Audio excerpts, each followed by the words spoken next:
Solution to youth unemployment. The Minister of Communications, Innovation and Digital Economy, Bosun Tijani, was speaking at a tech summit in Ibadan. Senior reporter Olaide Iwole has details.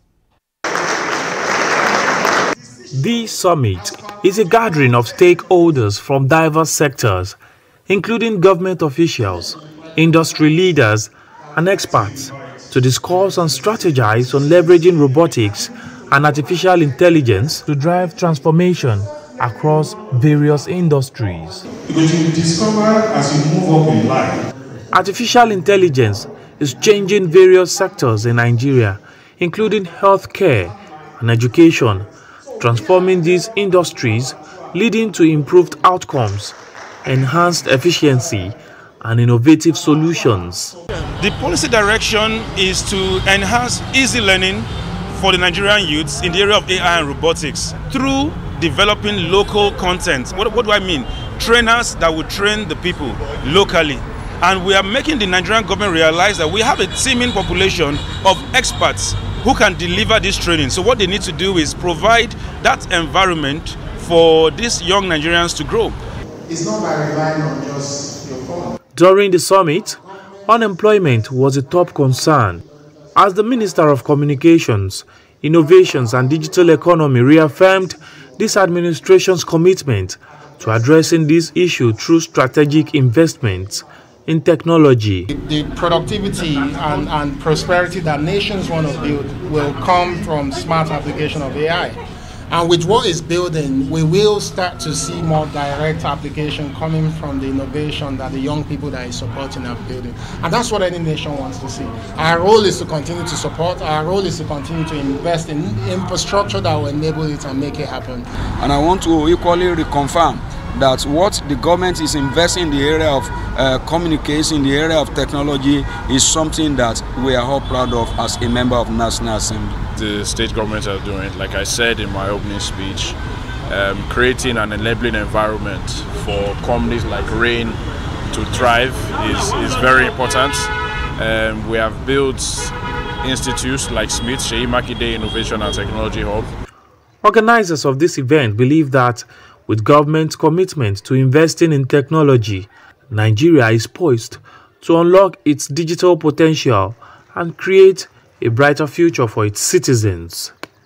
Olaide Iwole, TVC News, Ibadan. One of the key takeaways from the Energy Summit in Tanzania is Nigeria's move to unveil an energy initiative.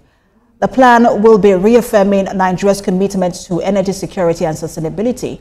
President Bola Tinubu unveiled that energy initiative yesterday in Tanzania before returning to Nigeria, where he joined more than 20 African leaders in Tanzania to participate in the summit, which is an opportunity for governments, private sector leaders, development partners, and civil society to advance the ambitious goal of providing electricity access to 300 million people by 2030.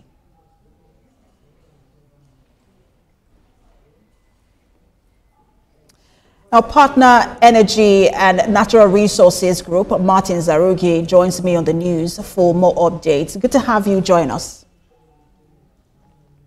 Thank you very much. Good afternoon.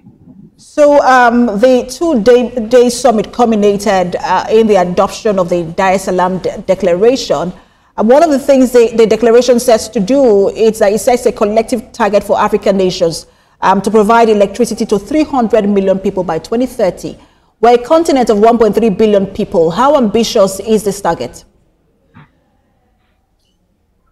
I would say it's ambitious, even though the jury is out as to whether it is sufficient.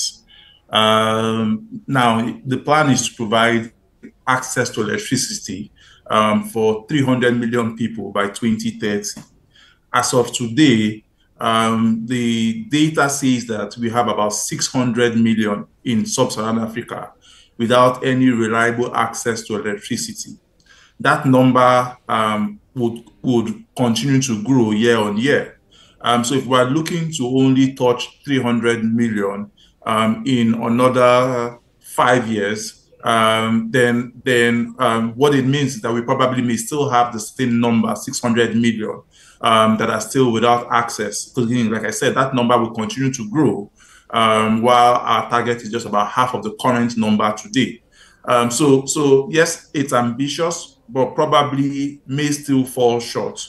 But I think one thing that we need to take into account is that this is just one program.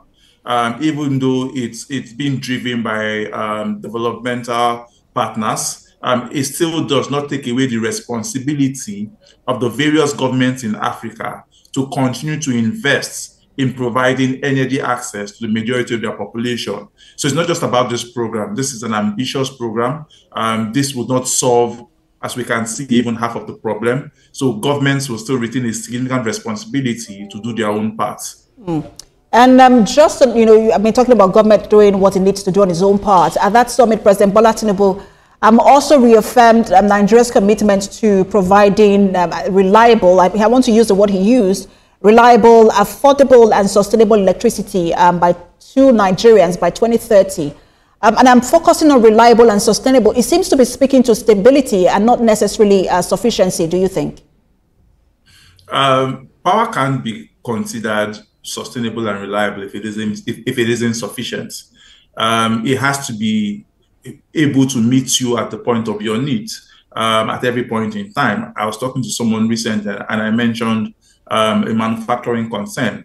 What a manufacturing concern considers reliable and sustainable power is power that it can rely on to be able to run its plants. If I was running a manufacturing facility and there was any power outage, what it would mean for me is that a particular batch of production would all be ruined, and that would be money down the drain. So I wouldn't consider any sort of power that I cannot rely on to ensure that I don't lose money as reliable or sustainable. So yes, those terms can only be effective when it is sufficient and able to meet everybody at the point of their needs. Now, we need to appreciate that everyone's needs of power is practically not the same. There are people who in the rural areas will probably need power for 4 to 5 hours, maybe 8 hours every night when they are back from the farms. And there are manufacturing outfits that would need power for 24 hours every day because they need to have those plants running. And if you look at the hallmark of the Mission 300 plan, you would also find that it's probably not going to be the bedrock on which any industrialized nation can rely on. It's primarily focused on decentralized renewable energy power. And that's why, because you mentioned, Mr. Roge, because you mentioned renewable energy, and that's why, because I was going to ask you how much attention should be given to off-grid solutions, because it looks like that's the way, that's the direction in which we're heading. Yeah, so off-grid solutions are good. They're a cheap and efficient way of ensuring that rural areas and unserved areas get on the grid. But like I said, they will not form the bedrock for industrialization, and neither will it help us attain our target of being a $1 trillion economy. We still need the investment in grid power and in urban areas in order to be able to boost productivity as a nation. And ensure that we can continue to grow our economy. Now, I'm not saying that providing power to the rural areas won't help, but that won't be what turbocharges, I think that's the word I would use, turbocharges economic growth in Nigeria or across the African continent today. Thank you so much for your time. Development will continue to watch. Partner Energy and Natural Resources Group, Martin Zaroge. Thank you. You're welcome.